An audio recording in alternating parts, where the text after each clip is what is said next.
Seigneur notre Dieu, nous te disons merci parce que tu nous rappelles combien nous devons chercher le secours qu'en toi.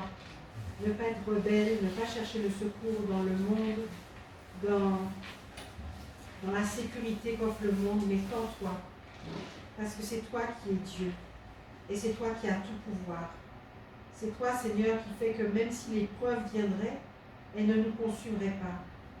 Seigneur, nous te prions vraiment de transformer notre intelligence afin que nous puissions comprendre l'étendue de ta puissance. Afin que, Seigneur, nous puissions comprendre que la puissance, la vérité, la bonté, c'est auprès de toi qu'on trouve cela et pas auprès de ce que le monde nous dit. Celui qui reste tranquille auprès de toi, comme un bébé sevré, Seigneur, eh bien lui, il est heureux. Lui, il a la victoire.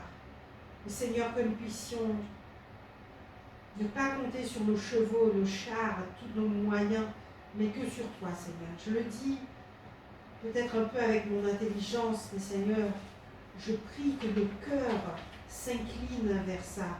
Lorsque nous sommes sous la pression, que vraiment nous puissions tout de suite nous en remettre à toi et être sûrs et certains que la puissance, que la bonté, que la vérité, que la paix, que la victoire, c'est auprès de toi.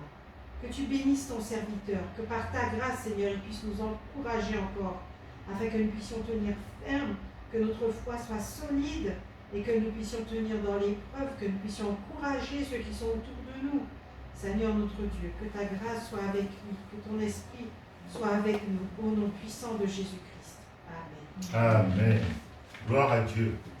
Donc nous sommes en train de résumer un peu le thème de cette année, tout ce que nous avons vu. Le Seigneur veut qu'on développe quoi? Une amitié sincère et approfondie avec Jésus-Christ. Et de faire de ces commandements nos délices. Alléluia. Gloire à Dieu. Donc le psaume 119, verset 47 et Jean 15, verset 10. Et donc, mercredi dernier, avant que Esther, tu afficheras les images qui sont en bas, et avant de voir ça, je rappelle ceci, Dieu a laissé le choix dans le jardin d'Éden. Ils avaient le choix.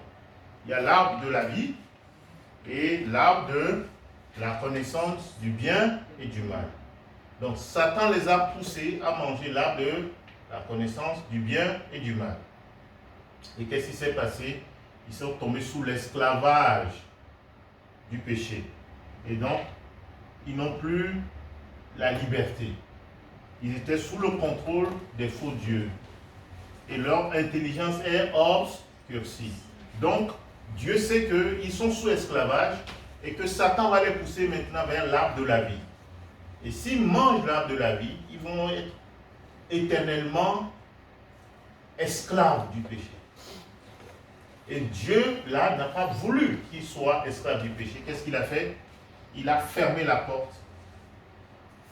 Il a mis des anges. Il les a fait sortir du jardin pour qu'ils n'aillent pas manger l'arbre de la vie, pour ne pas être éternellement esclaves du péché.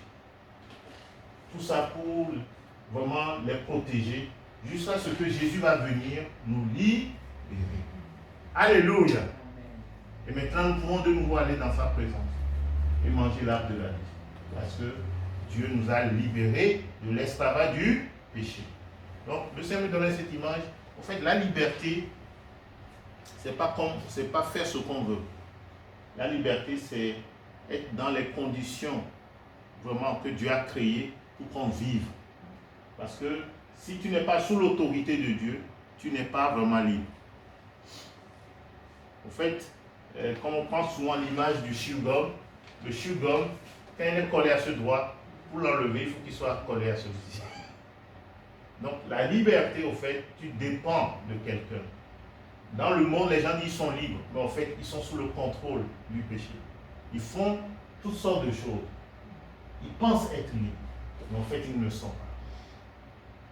Mais alors que Dieu, il ne nous manipule pas. Quand tu es sous le contrôle de Dieu, il est clair avec toi. Il te dit les choses.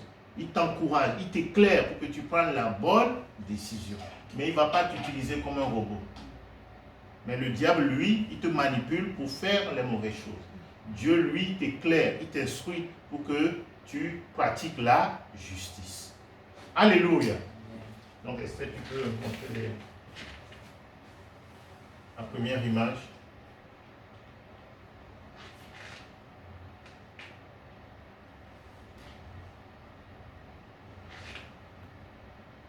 Il faut cliquer dessus dans le marché. Là.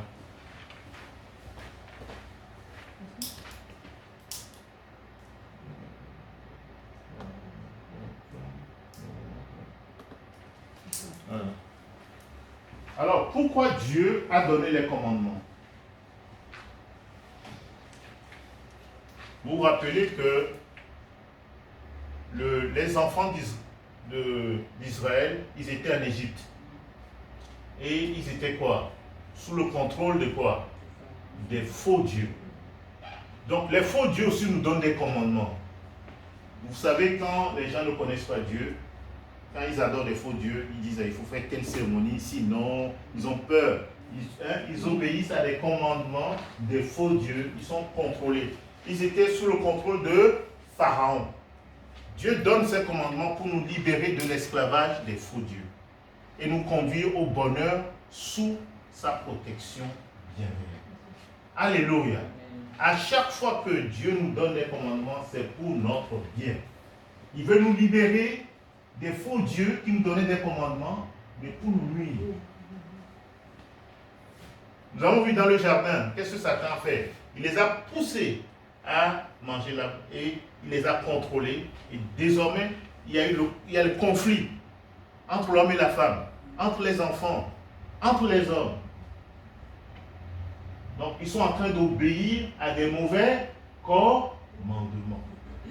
Donc, Dieu nous libère de l'esclavage des faux dieux pour que nous soyons sous son autorité. Donc, on était enchaînés. Quand ils étaient esclaves du péché, ils faisaient n'importe quoi. La méchanceté a gagné le monde. Il dit, tu diras à ton fils, nous étions, ça c'est Deutéronome 6, verset 21, il dit, nous étions esclaves de Pharaon en Égypte, et l'Éternel nous a fait sortir de l'Égypte par sa main puissante. C'est ça, l'Éternel, Deutéronome 6, 24, il dit, nous étions esclaves. Quand tu vas parler à l'enfant, il faut lui dire, mais au fait, c'est Dieu qui nous a libérés. On était esclaves de Pharaon, on était esclaves des faux dieux. Maintenant, nous sommes sous l'autorité de Dieu lui-même. L'Éternel nous a libérés de l'autorité des faux dieux pour nous placer sous son autorité. On peut aller dans Deutéronome 6. Deutéronome 6 à partir du verset 21. Voilà pourquoi Dieu donne les commandements. Dieu a dit quoi? Si tu veux être son ami, il faut lui obéir. L'amour consiste à obéir aux commandements de Dieu, à garder les commandements de Dieu. Tu diras à ton fils, nous étions esclaves de Pharaon en Égypte. Et l'Éternel nous a fait sortir de l'Égypte par sa main puissante. Vous voyez? Donc il dit, tu diras à ton fils. Quand ton fils va te demander pourquoi, tu peux commencer au verset 20, comme ça on va mieux comprendre. Verset 20. Lorsque ton fils te demandera un jour, que signifient ces préceptes, ces lois et ces ordonnances que l'Éternel notre Dieu vous a prescrits? Voilà. Que signifie? L'enfant te dit, mais pourquoi tous ces commandements? Pourquoi que l'Éternel t'a prescrit? Et là, tu lui réponds. Tu lui dis, voilà. Tu diras à ton fils, nous étions esclaves de Pharaon en Égypte, et l'Éternel nous a fait sortir de l'Égypte par sa main puissante. Nous étions esclaves. Donc on était contrôlés par Pharaon et des faux dieux. Parce qu'en Égypte, il y avait beaucoup de faux dieux. Et ils craignaient les faux dieux. Et c'est ça qu'ils ont gardé à l'esprit, les veaux d'or là. C'est ça que finalement, eux-mêmes, ils ont fait. Verset suivant. L'Éternel a opéré sous nos yeux des miracles et des prodiges grands et désastreux contre l'Égypte, contre Pharaon et contre toute sa maison. Vous voyez? Donc là, le Seigneur montre que c'est lui seul qui neutralise les faux dieux. Tu ne peux pas venir au Seigneur si le Seigneur ne t'attire à son Fils. Tu ne peux pas venir à Jésus si vraiment le Seigneur ne te libère pas des faux dieux. C'est Dieu qui agit. C'est pourquoi quand nous prions pour nos familles, nous prions que le Seigneur les délivre de cette puissance qui les contrôle. C'est une puissance. Ils sont aveuglés. Ils sont en esclavage. Il faut prier qu'ils soient libérés, qu'ils voient clair, que la lumière soit dans leur vie. Comme l'aveugle né, il a fini par voir. Tout homme qui ne connaît pas Christ est aveugle. Et Jésus est venu pour ouvrir les yeux des aveugles. Amen. On continue. Il vous a fait sortir de là pour nous amener dans le pays qu'il avait juré à nos pères de nous donner. L'Éternel nous a commandé de mettre en pratique toutes ces lois et de craindre l'Éternel notre Dieu, afin que nous fussions toujours heureux et qu'il nous conservât la vie, comme il le fait aujourd'hui. Alléluia. Vous voyez, donc le Seigneur dit quoi? Il dit, ce que le Seigneur veut, c'est notre bien. Il veut qu'on conserve la vie. Les commandements, c'est des commandements de vie. Donc l'enfant pose une question. Dieu dit, mais voilà comment il faut lui répondre. Il dit, mais c'est des commandements de vie. Il dit, c'est pour que vous soyez heureux. Ici, c'est le mot shalom. Quand on dit shalom, là, shalom, ce n'est pas seulement la paix. C'est aussi le bonheur, c'est la joie, c'est tout, prospérité. Quand on dit shalom, le mot shalom regroupe tout cela. Dieu voulait leur shalom. Alléluia. Amen. Dieu voulait leur paix, leur bonheur. Dieu voulait qu'ils soient heureux. Quand Dieu a tout créé au départ, ils étaient heureux. Le jardin d'Éden, c'était le shalom. Jusqu'à ce qu'ils ont péché. Et là, le désordre est venu. Ils n'avaient plus, la pauvreté est venue. Tout était compliqué. Mais quand ils rencontrent Dieu, quand Dieu reprend la main, Dieu leur montre qu'il est le Dieu qui amène le shalom dans la vie de quelqu'un qui le suit. Alléluia. Amen. Si tu obéis à ses commandements, si tu demeures sous son autorité, si tu continues à le craindre, dans le jardin d'Éden, c'est parce qu'ils n'ont pas craint l'Éternel que tout ça arrive. Un seul commandement Dieu a donné. Vous ne mangerez pas de l'arbre de la connaissance du bien et du mal. C'était pour qu'ils continuent à le craindre.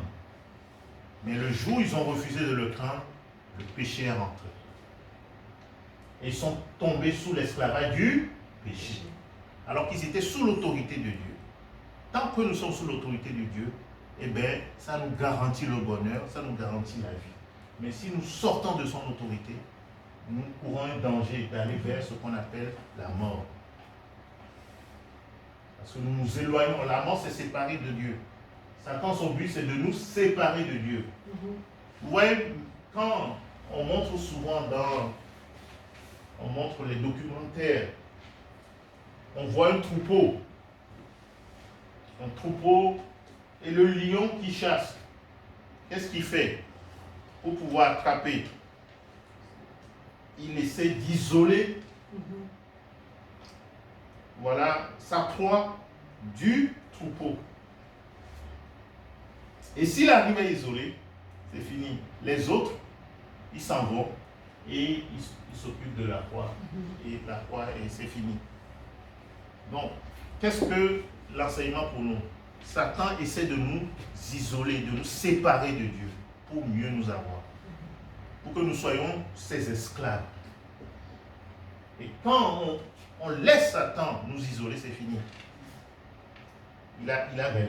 Donc c'est pour ça que nous devons veiller à notre relation avec le Seigneur, toujours le craindre. Pourquoi il leur dit, l'Éternel nous a commandé de mettre en pratique toutes ces lois. Ici, les lois, c'est des lois de vie. Ce n'est pas des lois comme la loi de Moïse qui était temporaire. C'est des lois de vie. C'est des commandements de vie. C'est Dieu leur donnait les meilleurs conseils, des choses à appliquer. Il dit, si vous gardez tout cela, si vous craignez mon nom, comme ici il devait craindre son nom, vous allez connaître le bonheur. Vous allez conserver la vie. Alléluia. Et ensuite, verset suivant, il leur dit de pratiquer la justice. Verset suivant. Nous aurons la justice en partage si nous mettons soigneusement en pratique tous ces commandements devant l'Éternel, notre Dieu, comme il nous l'a ordonné. Alléluia. Nous aurons la justice en partage. Dieu fait de nous de nouveau, nous devenons comme des justes. Il fait de nous des justes qui pratiquent la justice. Quand ils n'avaient pas encore mangé l'arbre de la connaissance, ils pratiquaient la justice. Mais quand ils ont mangé, ils sont devenus esclaves du péché. Le contraire du péché, c'est la justice. Le péché, c'est louper le but. Mais la justice nous conduit sur le droit chemin. On atteint le but que Dieu veut qu'on puisse atteindre. Alléluia. Donc quand Dieu contrôle, nous avons la justice en partage. Donc nous devons laisser Dieu reprendre le contrôle. Voilà pourquoi il a donné les commandements. C'est des commandements de vie. Ce n'est pas des commandements, quand on dit souvent commandements, tout le monde pense à l'Ancien Testament. Non. Les commandements, parce qu'il est Dieu, c'est normal qu'il nous commande. Alléluia. Parce qu'il est Dieu, il a le droit de nous donner des ordres. Je prends l'exemple d'une famille. Le père de famille a le droit de donner des ordres à ses enfants. Amen. Ou la maman a le droit de donner des ordres à ses enfants.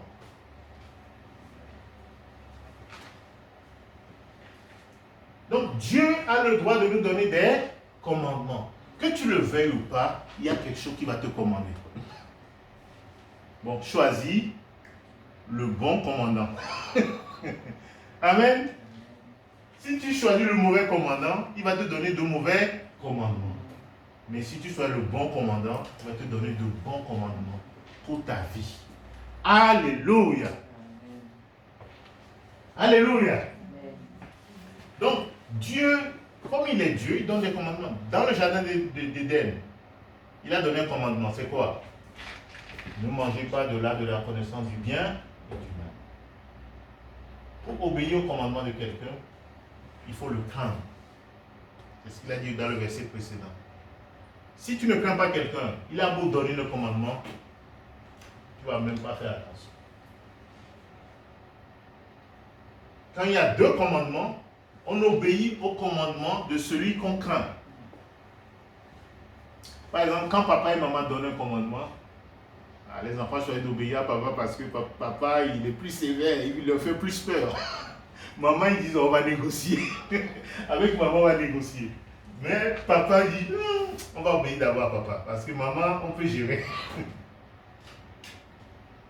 Vous voyez? Donc c'est celui que tu crains, c'est à lui que tu obéis. La crainte de Dieu, il ne faut pas se tromper là-dessus. Souvent, les gens font des confusions. Quand on parle de crainte de Dieu, les gens voient premièrement l'aspect peur. Peur de Dieu. Que tu le veuilles ou pas, si Dieu vient là, tu vas trembler. Donc, la crainte de Dieu, ce n'est pas avant tout ça. Parce que si c'est ça, la peur, c'est quoi? C'est une manifestation physique. C'est-à-dire quand face à un danger, tu as peur et voilà. Dieu dit, mais si tu as peur du serpent, tu as peur du lion, tu as peur du courant, moi qui suis le grand Dieu, tu n'auras pas peur de moi. C'est-à-dire c'est positif dans le sens que tu le crains pour lui obéir. Tu ne le crains pas parce que tu as peur de lui. Tu le crains parce que tu reconnais que c'est lui l'autorité suprême. Tu ne le crains pas parce que, si je ne fais pas, non. Avant tout parce que tu reconnais que c'est lui l'autorité suprême. C'est ça le craindre. Mais il faut aussi craindre le danger. Par exemple, je vois un virage, on dit virage 90. Mais je dois craindre le danger. Parce que si je ne crains pas le danger, je vais me retrouver dans le fossé. Donc, la crainte de Dieu aussi, Dieu nous montre le danger. Quand il y a le feu, on a peur du feu parce que le feu brûle. Mais Dieu dit, je suis un feu dévorant. Mais ça ne veut pas dire que Dieu, partout où il passe, il brûle les gens. Non. Dieu, quand il vient, il fait du bien aux gens. En fait, donc, les gens voient toujours l'aspect négatif des choses. Mais quand tu crains Dieu, au fait, c'est là que tu es bien gardé. Tu es bien gardé par lui.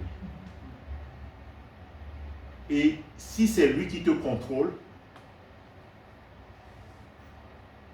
autre chose ne peut pas te contrôler. Les mauvaises choses ne vont pas plus te contrôler. Quand il s'est révélé à Moïse, qu'est-ce qu'il a montré? Il a montré quoi? Qu'il est le Dieu qui contrôle le feu. Le feu, c'est quelque chose qu'on ne contrôle pas facilement. Regardez, récemment, vous voyez, tout le temps on nous parle des incendies. Il y a les pompiers, il y a toutes les technologies, mais c'est toujours difficile de vaincre le feu. Le feu, quand ça arrive quelque part, ça mange tout. Mais Dieu, quand il se montre à Moïse, il est dans le buisson, et le buisson n'est pas consumé. Alléluia! C'est ça qui fait qu'il est Dieu. Donc il n'est pas un feu qui brûle tout. Lui-même, son trône, c'est un feu. Les anges autour de lui. Donc tout est comme un feu. Mais les gens ne sont pas brûlés. Parce qu'il est le vrai feu. Il est la vraie énergie. Il est au commencement de tout. Alléluia. Il est au commencement de tout. Donc sans lui, tu ne peux rien faire. Mais il manifeste le feu du jugement. Le feu du jugement. Mais lui-même est un feu. Il dit, ne craignez pas les faux dieux. Parce que Dieu les juge par le feu. Quand Élie voulait ramener le cœur du peuple vers Dieu, il a dit, comme vous allez vers les faux dieux, on va voir si vos faux dieux peuvent faire descendre le feu du ciel. Donc c'est celui qui contrôle le ciel qui peut faire descendre le feu. Donc ils ont fait leur truc, ils se sont même déchirés, scarifiés, le sang a coulé. Rien, leurs faux dieux n'ont pas pu faire descendre le feu. Mais quand Élie a invoqué le seul vrai Dieu, il a fait descendre le feu du ciel. Et ça fait la différence. Alléluia. Amen. Le peuple a dit, c'est l'Éternel qui est Dieu. C'est l'Éternel qui est Dieu. Donc ça a ramené le cœur du peuple vers Dieu. Ce que Dieu veut faire pour nous tous, c'est ramener nos cœurs vers lui et que nous soyons prêts à lui obéir. Et quand on lui obéit, on a en partage la justice. Gloire à Dieu. Donc, Esther, continue pour les images, s'il te plaît.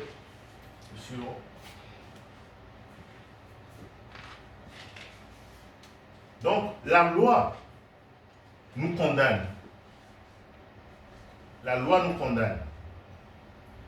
Dieu a laissé exprès la loi pour nous montrer que nous sommes des pécheurs. Quand ils ont péché ici, il fallait leur montrer que le péché est là. Parce que si tu prends quelqu'un, tu lui dis, mais tu es un pécheur, il va dire, non, non. Tout le monde dit, je suis gentil. Hein? Personne ne veut reconnaître qu'il est un pécheur. Mais donc, quand Dieu nous soumet à la loi, il révèle que nous sommes des pécheurs. Le verdict de la loi, la condamnation. Puisque personne ne peut obéir parfaitement, la fonction première de la loi est de nous montrer quoi? Notre péché et par conséquent de nous condamner. Il faut le péché, la loi est là pour nous montrer que nous sommes en danger.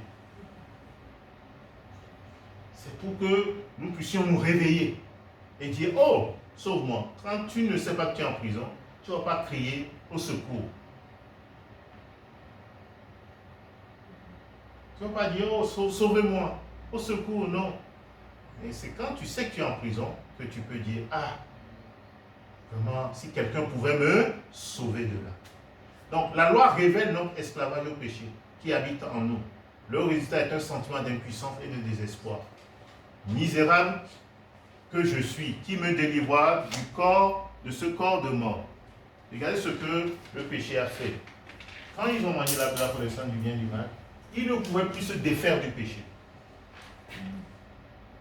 Dans Romains 7, l'apôtre Paul dit quoi? Je fais ce que je n'ai pas envie de faire. Vous voyez? Je fais ce que je n'ai pas envie de faire. Mais il dit ce que je veux faire, je n'arrive pas à le faire. Donc, la loi est là pour me montrer mon état, que j'ai été corrompu par le péché. Quand Adam et Ève ont mangé l'arbre de la connaissance du bien et du mal, ils ont été corrompus. Ils ne peuvent pas s'en sortir sans l'aide de Dieu. Et personne sur la terre ne peut s'en sortir sans l'aide de Dieu. On va le voir, Romains 7.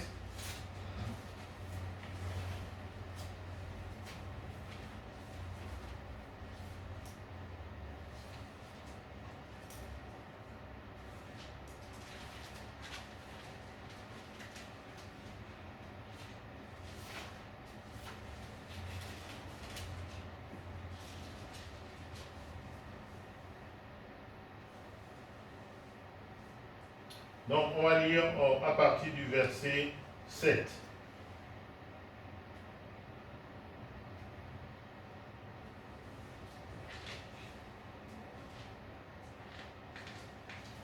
Que dirons-nous donc?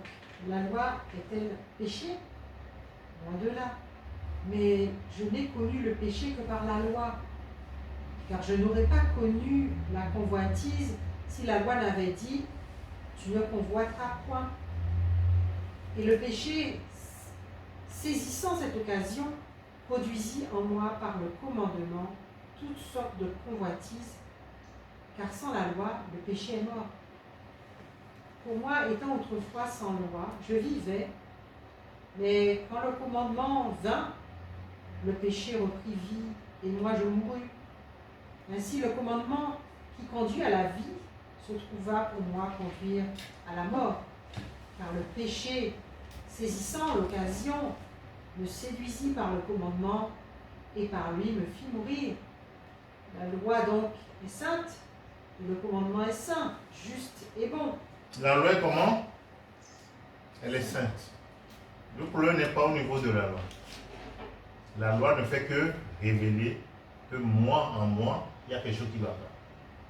Le péché. Il y a le péché. On est sous la puissance du péché. On est sous la puissance. Et depuis qu'on a désobéi à Dieu, il y a une puissance, une autre puissance qui nous contrôle et qui est mauvaise. On ne peut pas s'en sortir. On est devenu charnel. Dieu a retiré son esprit. Donc comment quelqu'un de charnel peut obéir à Dieu? Aux choses spirituelles. Parce que la loi, elle est spirituelle. Elle vient de Dieu. Elle vient de l'esprit de Dieu. Comment un homme charnel peut obéir? Un homme contrôlé. Charnel veut dire quoi? Contrôlé par le péché.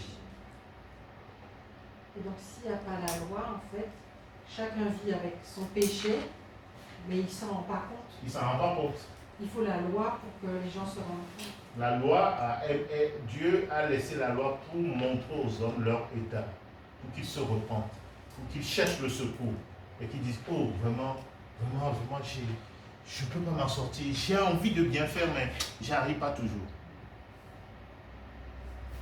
Les gens comme ça, ils sont prêts à rencontrer Christ. Les gens qui reconnaissent qu'en eux, il y a quelque chose qui ne va pas. Qui reconnaissent que vraiment, ils luttent.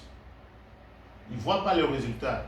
Mais c'est ces gens-là que Christ est prêt à rencontrer. Il dit, mais je suis là pour te sauver. Je suis là pour te délivrer de cette puissance qui te contrôle. Alléluia. Je suis là pour amener une autre loi, pour te libérer de cette loi négative qui te tire vers le bas. Et on le verra si le Seigneur le permet. Le Seigneur va amener une autre loi, la loi de la vie, de l'esprit de vie. La loi de la vie. Alors qu'avant c'était quoi? C'est une loi de la mort. La loi du péché et de la mort. Mais la loi de l'esprit de vie me fait avancer, me fait aller de l'avant, la puissance de l'ascension. Gloire à Dieu. Donc on continue.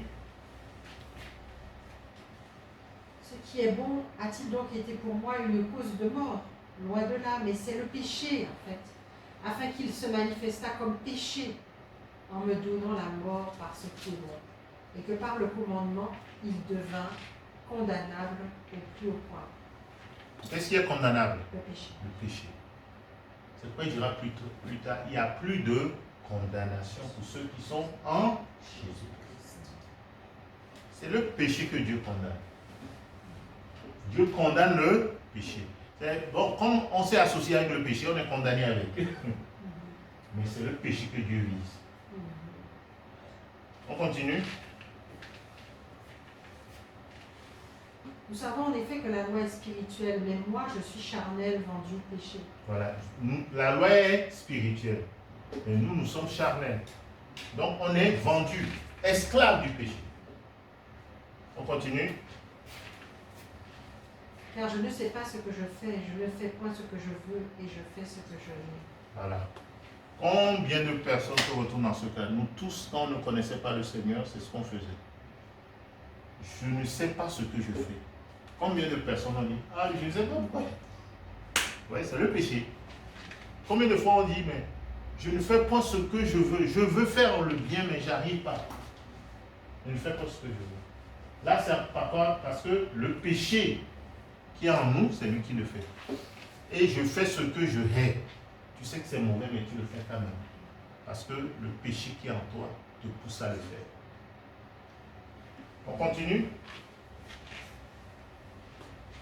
Or, si je fais ce que je ne veux pas, je reconnais par là que la loi est bonne. La loi est bonne. Et maintenant, ce n'est plus moi qui le fais, mais c'est le péché qui habite en moi. Donc, si on ne reconnaît pas que le péché habite en nous, on ne va pas chercher le secours.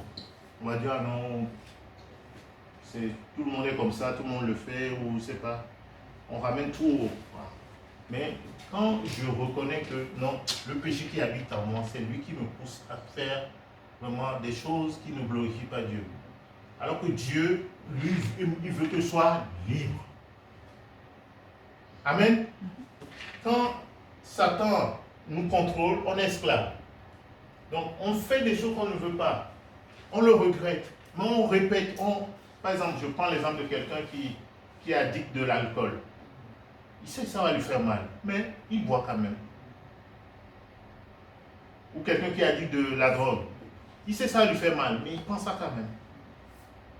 Ceux qui fument aussi. Ceux qui fument, pareil. Le paquet, c'est bien un danger et tout. Mais il prend ça quand même. Parce qu'on veut le péché nous trompe toujours sur le plaisir immédiat. Le péché, il te vend ça, le plaisir immédiat, mais les conséquences sont énormes. Beaucoup de remords. On continue, verset 18.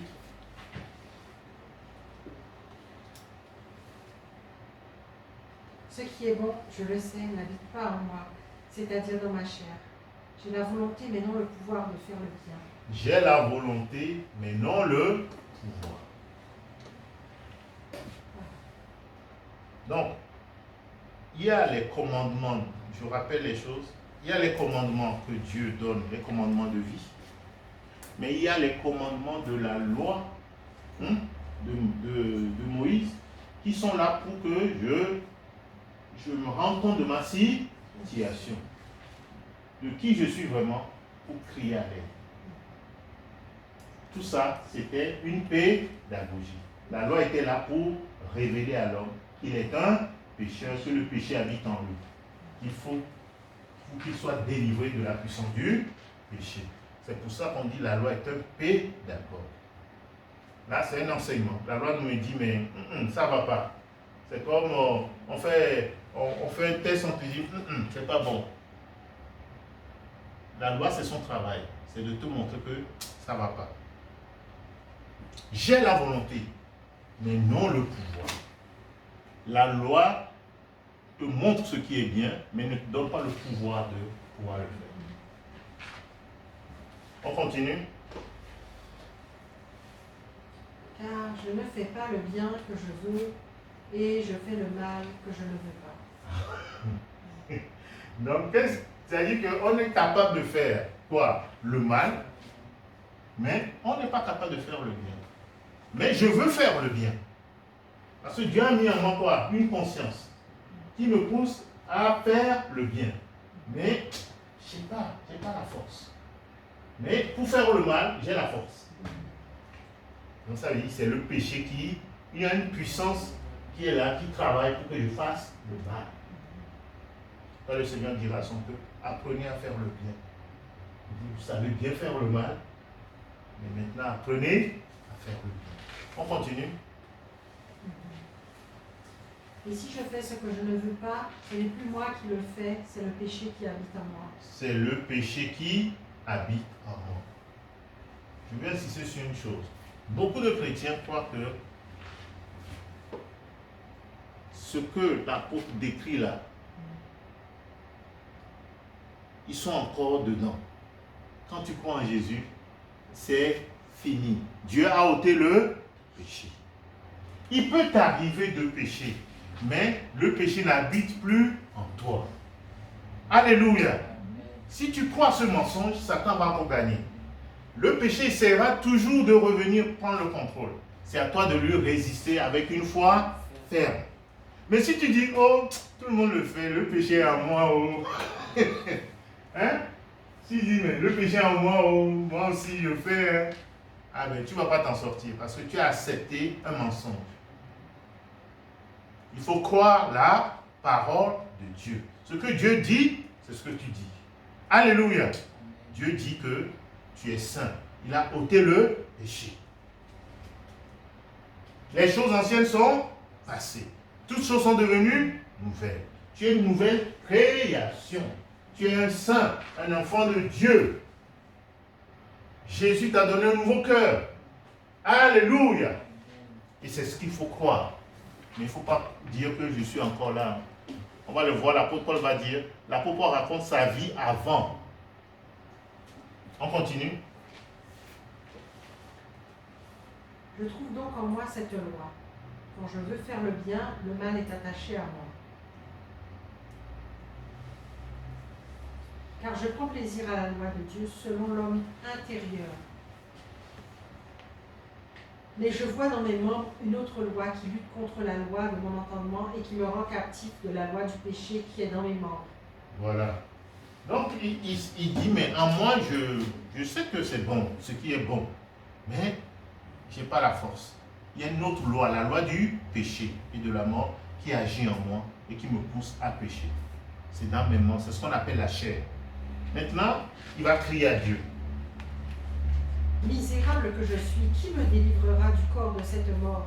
Misérable que je suis, qui me délivrera. C'est-à-dire, il faut constater son état et dire, mais oh, vraiment, c'est la misère. Comment j'ai le vouloir, mais je n'ai pas le pouvoir. Je veux faire ce qui est bien, mais je fais seulement ce qui est mal. Je ne sais même pas ce que je fais des fois. Ah non, c'est une situation misérable. Et là, tu pries au Seigneur, miséricorde, aide-moi, sauve-moi de cet état-là. Je ne peux pas continuer comme ça. Donc, c'est là que le Seigneur dit, quiconque invoquera le nom du Seigneur sera sauvé. Si tu reconnais que tu es misérable, Dieu va te sauver. Si tu dis, mais oh Seigneur, vraiment, je suis fatigué de cette situation, je veux que tu me délivres. Dieu va te délivrer. Alléluia. Jésus est venu pour cela, pour nous libérer de cet esclavage du péché. Regardez ceci dit, verset suivant. Grâce soit rendue à Dieu par Jésus-Christ notre Seigneur.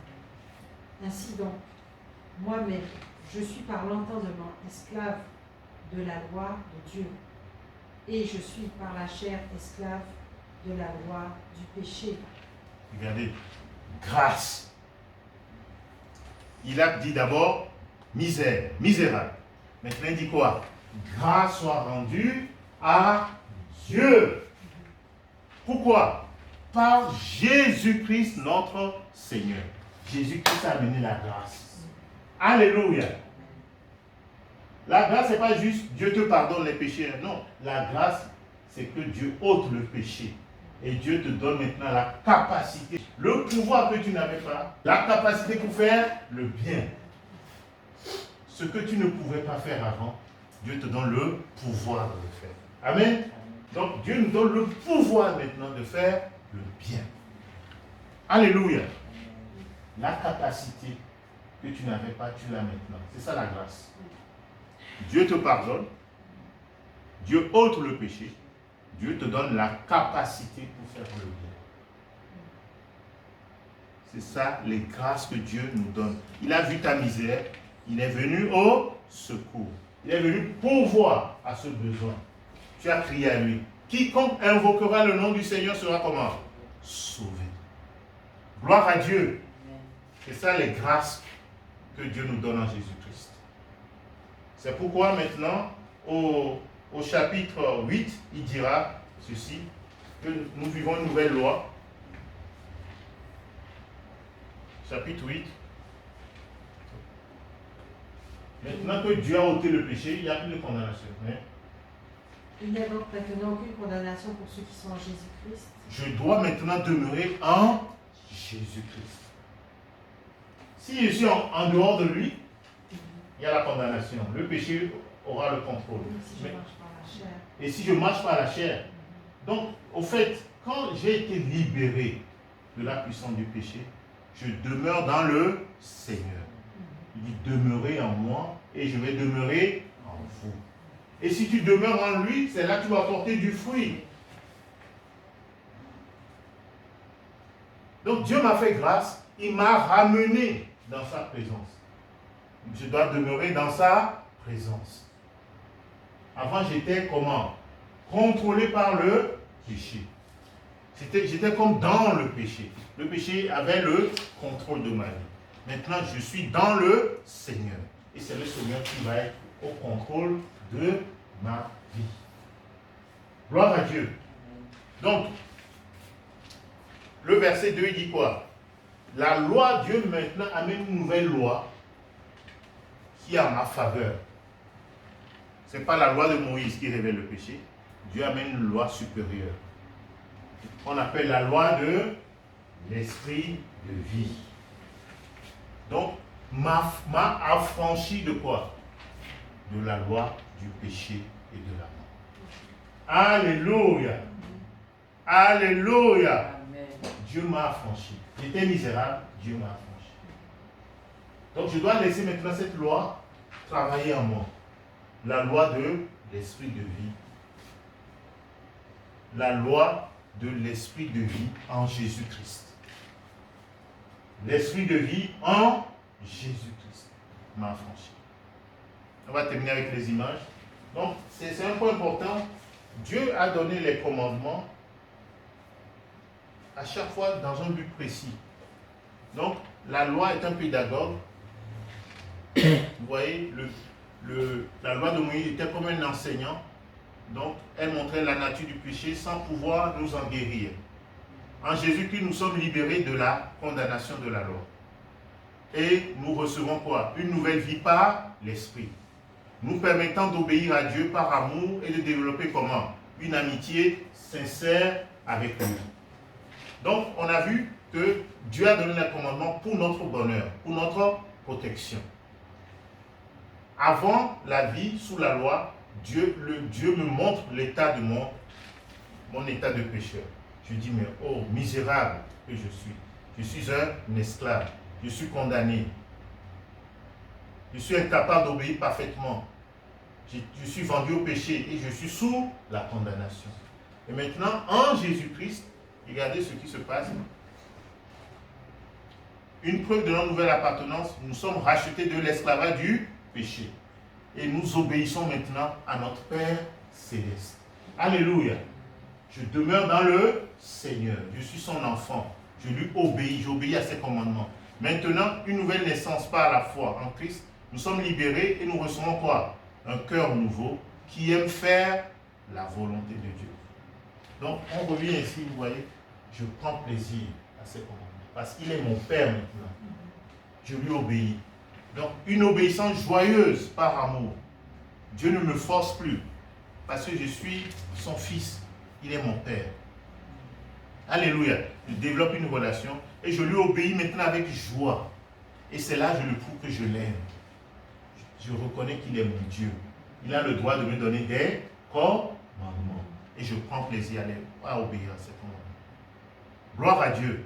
Donc je fais un délice. Ces commandements ne sont plus un fardeau. C'est assez petit. Hein? Ah ouais, c'est bon.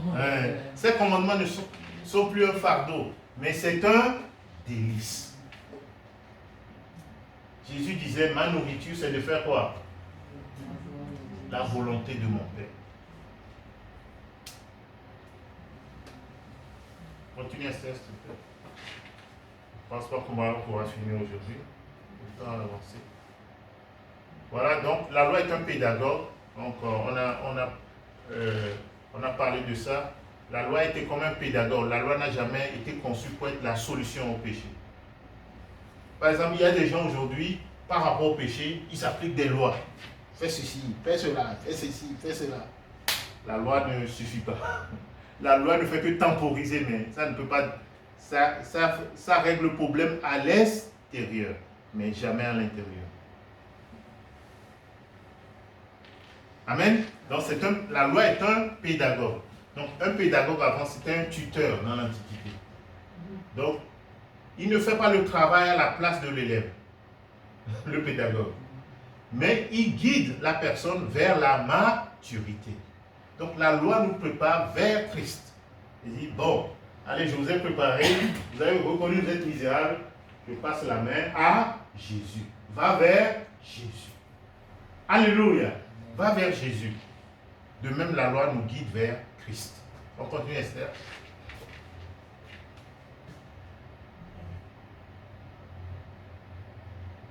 On continue, ça on a déjà vu.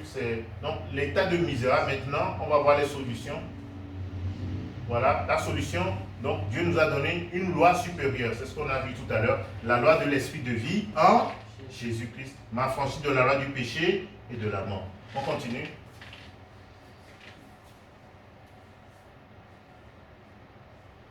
Donc, la puissance de l'ascension. Hein? Donc, quand on est dans un avion, nous tous ici, on a dû prendre l'avion un jour.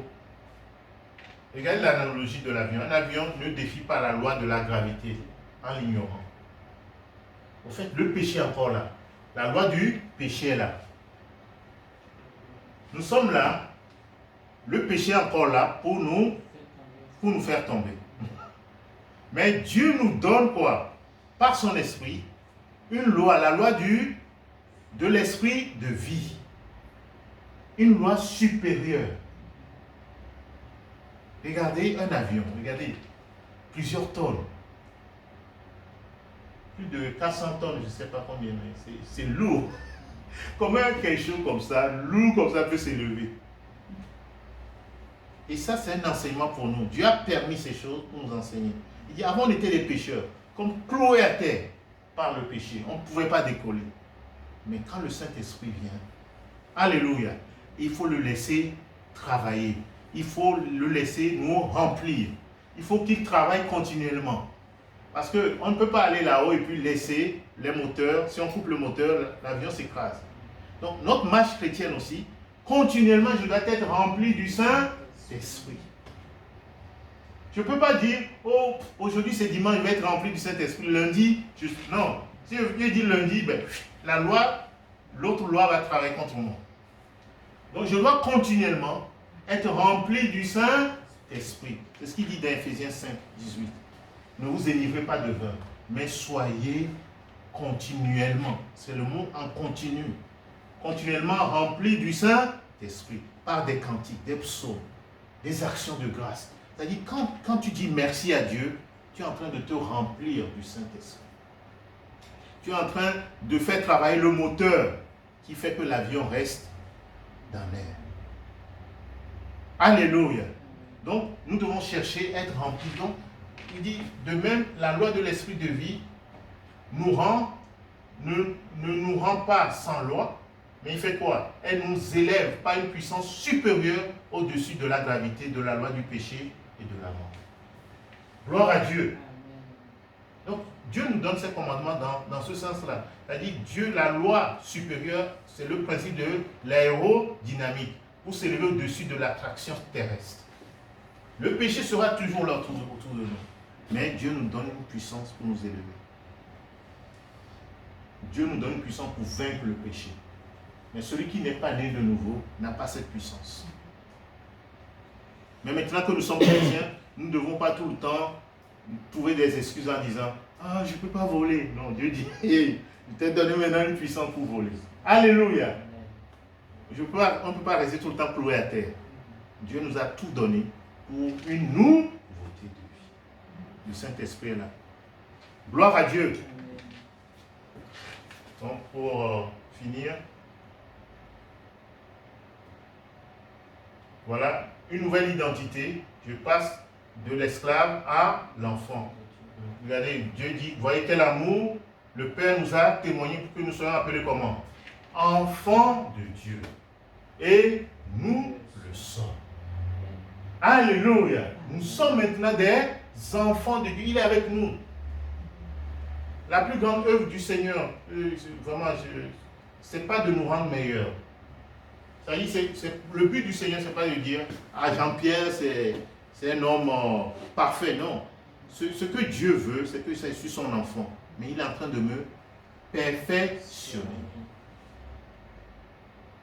Dans le monde aujourd'hui, quand tu dis à quelqu'un ah, je veux ressembler à Jésus, moi tu dis mais tu te prends pour qui? Tout le monde pêche. Donc ils sont en train de faire quoi? Annuler la parole de Dieu. Ce que le Seigneur a dit, il annule. Jésus a dit quoi? J'ai amené une nouvelle loi pour que vous puissiez vivre quoi? Une nouveauté de vie. Mais ce que font aujourd'hui les gens dans le monde chrétien, au lieu de s'encourager à s'élever, on s'encourage tous à rester à terre, comme plusieurs avions qui ne décollent pas. Alors que Jésus a prévu qu'on puisse décoller. Nous sommes des enfants de Dieu. Nous ne devons pas nous contenter de notre état de pécheur. Nous devons chercher à ressembler à Jésus. Alléluia. Donc, Dieu veut nous rendre, Dieu, il nous a rendus nouveaux en Christ. Notre relation avec Dieu change fondamentalement. Tu n'es plus esclave, mais tu es fils. Et si tu es fils, tu es quoi? Aussi héritier. Par la grâce de Dieu. L'Esprit en nous crie quoi? Abba, Père. Dieu est maintenant ton Père. L'Esprit qui est en toi dit qu'il est ton Père. Obéis à ses commandements. C'est comme ça que tu lui prouves que tu l'aimes. Un enfant prouve à son père qu'il l'aime quand il obéit à ses commandements. On continue, Esther. Dieu nous donne un cœur circoncis. On avait un cœur de pierre. Mais Dieu brise ce cœur et nous donne un nouveau cœur. Sous l'ancienne alliance, le signe était physique, la circoncision de la chair, un commandement extérieur. Mais sous la nouvelle alliance, la transformation est comment? Spirituelle. Dieu nous donne un cœur nouveau et ôte le péché qui nous contrôlait. La circoncision du cœur est l'œuvre de l'esprit qui nous donne un désir intérieur maintenant. Le désir intérieur, le vouloir le faire. Et pas seulement le désir, il nous donne aussi le pouvoir, la capacité nouvelle d'obéir à Dieu. Je leur donnerai quoi? Un cœur nouveau, où je mettrai ma crainte, afin qu'ils ne s'éloignent pas de moi. C'est quoi? Quand il y a la crainte, s'ils avaient craint Dieu, ils n'allaient pas s'éloigner. Donc Dieu refait les choses, il nous donne la crainte pour qu'on ne s'éloigne plus de lui. Gloire à Dieu. Et je pense que le dernier.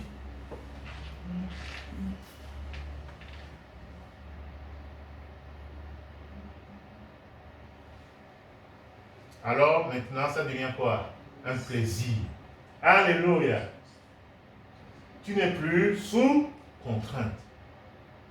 Dans notre nouvelle identité d'enfant et d'amis de Dieu, les commandements ne sont plus un fardeau, mais une source de joie. On prend plaisir à lui obéir. Je fais mes délices de tes commandements, je les aime. C'est ça ici, le psaume 147. tu deviens son ami.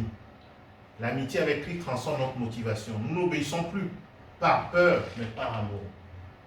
Garder ces commandements devient quoi?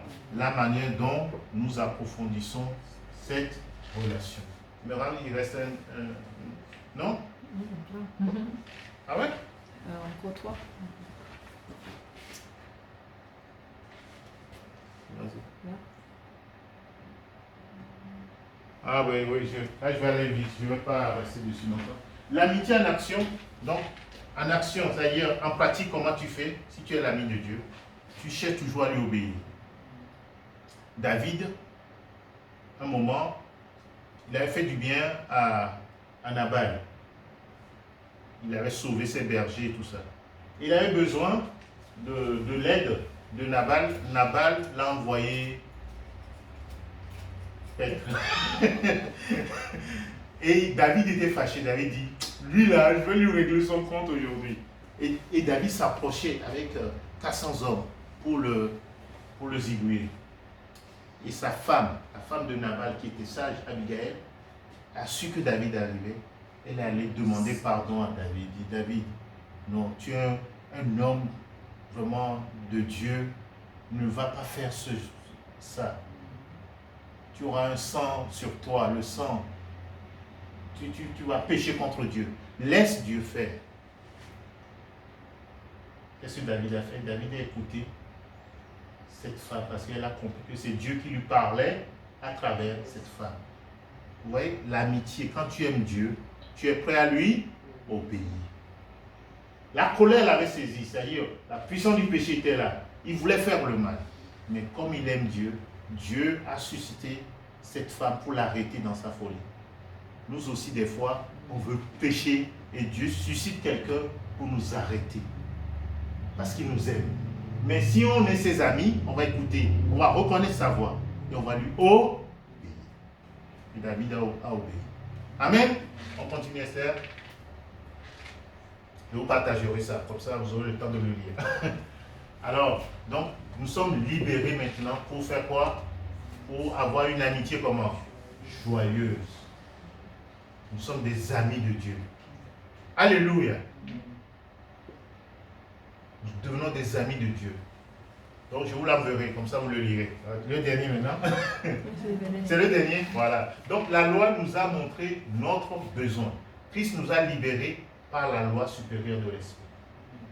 Nous ne sommes plus des esclaves, mais nous sommes quoi? Des enfants bien-aimés. Cette liberté nous ouvre la porte à une amitié sincère avec Jésus, vécue par une obéissance qui est notre délice. Car vous êtes tous fils de Dieu par la foi en Jésus-Christ. Gloire à Dieu. Amen. Ah, le Seigneur fait de bonnes choses pour nous. Amen. Que son nom soit loué. Amen. On va prier. Seigneur, merci. Merci d'avoir fait de nous tes enfants et tes amis. Et nous voulons vraiment prendre plaisir à t'obéir. Vraiment, tu nous as libérés de cette misère. Nous étions esclaves du péché. Et Seigneur, tu nous as libérés. Et nous voulons désormais vraiment prendre plaisir à t'obéir. C'est toi notre maître. Nous préférons être vraiment sous ton autorité et obéir à tes commandements. Parce que c'est des commandements de vie, c'est pour notre bonheur et non pour notre malheur. Merci. Et le premier commandement que tu as donné aux hommes, c'est de croire en ton Fils.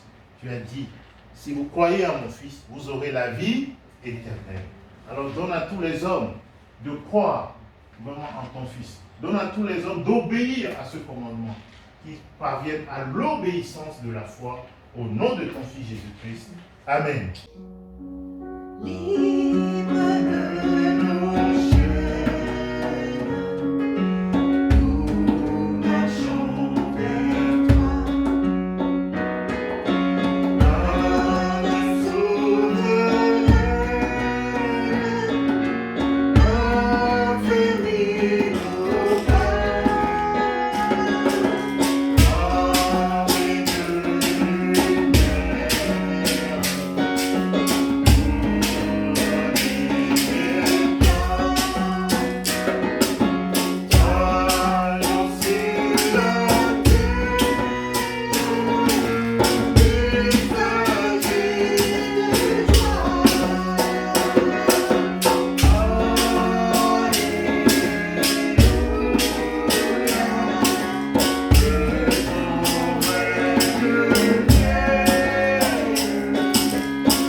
Dieu, que ton règne vienne.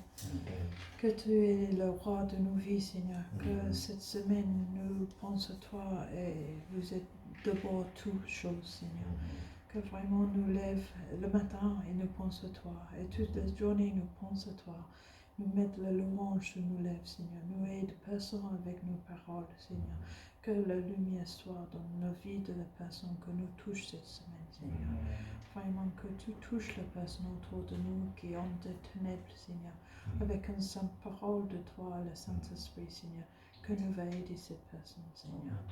Que tu viens avec nous, Seigneur, cette semaine. Aidez-nous, encouragez-nous, donnez-nous la force, nous avons besoin de passer cette semaine, Seigneur. Nous voulons de gloire à toi, Seigneur, pour tout que tu vas faire pour nous cette semaine et pour nos familles, Seigneur.